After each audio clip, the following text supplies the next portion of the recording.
This big, beautiful Ram is a 2014 2500. It's got that Cummins, you know, everybody loves. Look at those blue wheels, so cool, matches the paint. And this thing is deleted. Let's take a listen.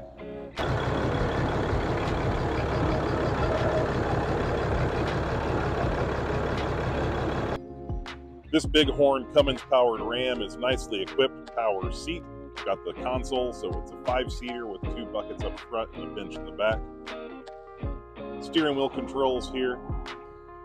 112,900, just under 113,000 miles. See, the def gauge is reading 0 because it doesn't need def anymore in this deleted pickup truck. We're in the middle, nice size screen. Does have your heated seats and heated steering wheel, tow haul mode, exhaust brake of course, and then a trailer brake. Up top, there's a switch for the back window.